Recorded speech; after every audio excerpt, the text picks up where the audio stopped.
ناظرین اکرام، دو قسم کے لوگ دنیا کے اندر اپنے آپ کو کامیاب تصور کرتے ہیں، کامیاب مانتے ہیں۔ پہلی قسم کے وہ لوگ ہیں جن کو دنیا کے اندر شہرت مل جاتی ہے۔ اب شہرت کی دو قسمیں ہیں، ایک مثبت شہرت ہے، ایک منفی شہرت ہے۔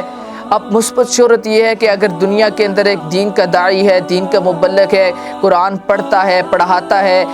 لوگ پبلکلی اس کو سنتے ہیں، جو ہے نا لوگوں کے ہاں وہ متعارف اس وجہ سے ہے کہ وہ سوشل میڈیا پر جو ہے نا کام کر رہا ہے، دین کا کام کر رہا ہے، ملینز میں اس کے فالورز ہیں، یا جس طرح کے علماء کرام امام کعبہ وغیرہ ہیں، یہ حضرات یا علماء دین حق جو دین کا کام کر رہے ہیں، لوگوں کے ہاں وہ کافی زیادہ متعارف ہوتے ہیں، لوگ ان کو پہچانتے ہیں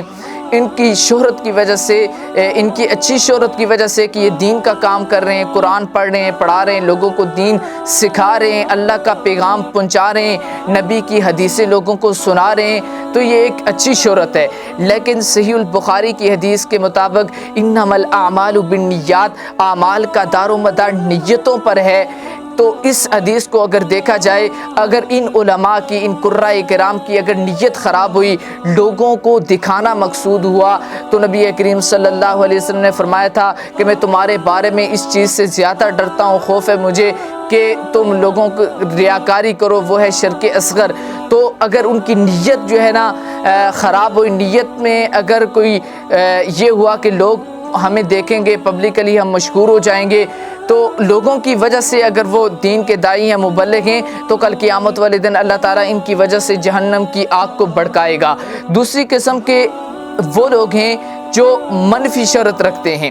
جس طرح کے ڈراموں میں کام کرنے والے، فلموں میں کام کرنے والے، تو اس طرح کی شہرت کے لوگ جو ہے نا، اگر ان سے پوچھا جائے کہ آپ اس مقام تک کیسے پہنچے، یہاں تک کیسے پہنچے ہیں، یہاں تک آپ نے کیسے یہ مقام حاصل کیا ہے، تو وہ یہ کہتے ہیں کہ اللہ تعالیٰ کی رحمت ہوئی، اللہ تعالیٰ کی خاص عنایت اور اس کا فضل ہوا کہ اللہ تعالیٰ نے ہمیں یہ مقام عطا کیا۔ یعنی کہ منفی کام کر کے، برا کام کر کے، اللہ کی حدود و قیود کو پامال کر کے اگر وہ پھر بھی اللہ کی نعمت تصور کرتے ہیں، تو اللہ کی نعمت کی وجہ سے ہمیں یہ شہرت ملی ہے، یہ مقام ملا ہے۔ تو ناظرین اکرام، ان کو یہ بات ہم بتا دینا چاہتے ہیں کہ نبی کریم صلی اللہ علیہ وسلم نے ارشاد فرمایا کہ من یرید اللہ بہ خیرا یفقہہ فی الدین، جس کے ساتھ اللہ تعالیٰ بھلائی کا ارادہ کرتا ہے، خیر کا ارادہ کرتا ہے، تو اللہ تعالیٰ اس کی دین کی سمجھ عطا کرتا ہے، دین کی فقہ عطا کرتا ہے۔ پھر خیرکم من تعلم القرآن وعلمہ، کہ تم میں سے بہترین وہ لوگ ہیں جو قرآن کو سیکھیں اور سکھائیں۔ تو یعنی کہ شہرت جو ہے یہ کامیابی نہیں ہے۔ اگر شہرت کو کامیابی اگر آپ مانیں گے تو فرعون بہت زیادہ مشہور ہوا، اللہ تعالیٰ نے اس کو خود ہی مقام دیا۔ اگر آپ دیکھ لیں، اللہ تعالیٰ نے اس کا قرآن میں تذکرہ کیا ہے، اور اس کا تذکرہ جو ہے قیامت تک ہوتا رہے گا، اور اللہ تعالیٰ کہتے ہیں فَالْيَوْمَ نُنَجِّيكَ بِبَدَنِكَ لِتَكُونَ لِمَنْ خَلْفَكَ آیَةً، اللہ تعالیٰ نے اس کے بدن کو بھی جو ہے نا بچا لیا۔ مصر کے اندر اس کی لاش موجود ہے۔ اگر جو ہے شہرت کامیابی ہوتی تو ابو جہل بھی کامیاب ہے، اگر شہرت کامیابی ہوتی تو ابو لہب بھی، جس کا تذکرہ قرآن میں ہے تبت یدا ابی لہب وتب، تو ابو لہب بھی کامیاب ہو جاتا۔ تو ناظرین کرام، شہرت کامیابی نہیں ہے۔ دوسری قسم کے وہ لوگ اپنے آپ کو کامیاب مانتے ہیں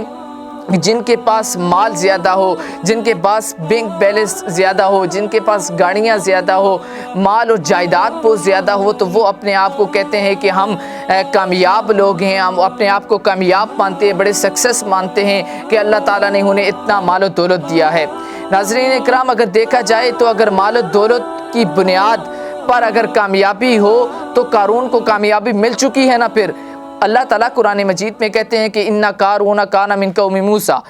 کہ قارون موسیٰ علیہ السلام کی قوم میں سے تھا، فبغى علیہم، موسیٰ علیہ السلام نے اسے دعوت دی، اس نے سرکشی کی، دعوت سے انکار کیا، دعوت کو نہ مانا۔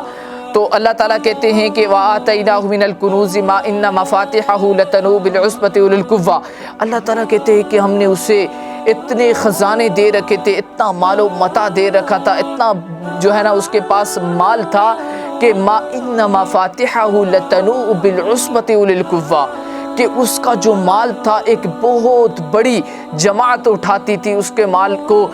اس کی مال کی جو ہے نا جو چابیاں تھی اس کے خزانوں کی ایک بہت بڑی جماعت اٹھاتی تھی، اتنا مال و دولت والا انسان تھا، لوگوں نے اسے کہا کہ یار تو زمین میں اطراء کرنا چل، تکبر کی چال نہ چل۔ ویسے بھی انسان کو تکبر نہیں کرنا چاہیے۔ اللہ تعالیٰ سورۃ بنی اسرائیل میں کہتے ہیں کہ وَلَا تَمْشِ فِي الْأَرْضِ مَرَحًا، یہ تو زمین کے اندر نہ تکبر کی چال نہ چل، إِنَّكَ لَن تَخْرِقَ الْأَرْضَ، تو زمین کو پھاڑ نہیں سکتا، وَلَن تَبْلُغَ الْجِبَالَ طُولًا، اور نہ ہی تو پہاڑوں کی بلندیوں کو چھو سکتا ہے۔ تو اسے بھی اس کی قوم نے کہا یار تو اطراء نہ، تکبر کی چال نہ چل،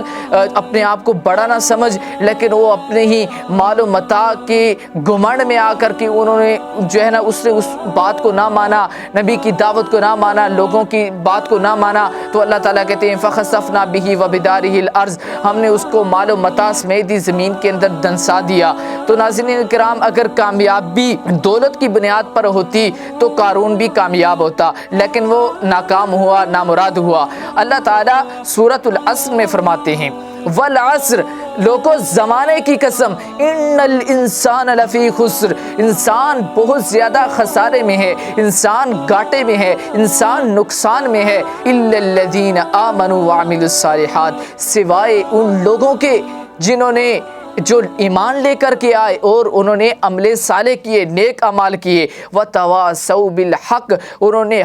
حق بات کی وصیت کی، حق بات کی تلقین کی، وتواصوا بالصبر، انہوں نے صبر کی تلقین کی، صبر کی وصیت کی، تو وہ لوگ کامیاب ہو گئے۔ سارے کے سارے انسان گھاٹے میں، صرف ایمان لانے والے اور عمل صالح کرنے والے کامیاب ہو گئے۔ اور کامیابی کیا ہے؟ اللہ تعالیٰ کہتے ہیں فَمَنْ زُحْزِحَ عَنِ النَّارِ، جس کو جو ہے نا جہنم سے بچا لیا گیا، وَأُدْخِلَ الْجَنَّةَ فَقَدْ فَازَ، اور جنت میں داخل کر دیا گیا تو تحقیق وہ کامیاب ہو گیا۔ تو کامیابی یہ ہے کہ ایمان لے کے آنا، کامیابی یہ ہے کہ عمل صالح کرنا، کامیابی یہ ہے کہ حق بات کی وصیت کرنا، کامیابی یہ ہے کہ جو ہے مصیبت پر صبر کرنا، مصیبت کے آ جانے پر اِنَّا لِلَّهِ وَإِنَّا إِلَيْهِ راجعون پڑھنا، اور جو ہے اللہ تعالیٰ کی جنت میں داخل ہو جانا اور جہنم سے بچ جانا، یہ ہے کامیابی۔ کامیابی نہیں ہے کہ آپ کے پاس شہرت ہے، کامیابی یہ نہیں ہے کہ آپ کے پاس مال و متاع ہے۔ اللہ تعالیٰ سے دعا ہے کہ اللہ تعالیٰ ہمیں نیک اعمال کرنے کی توفیق عطا فرمائے اور برے اعمال سے بچنے کی توفیق عطا فرمائے۔ وَقُولُوا قَوْلِي هَٰذَا وَاسْتَغْفِرُوا اللَّهَ لِي وَلَكُمْ وَلِسَائِرِ الْمُسْلِمِينَ وَاسْتَغْفِرُوهُ إِنَّهُ هُوَ الْغَفُورُ الرَّحِيمُ۔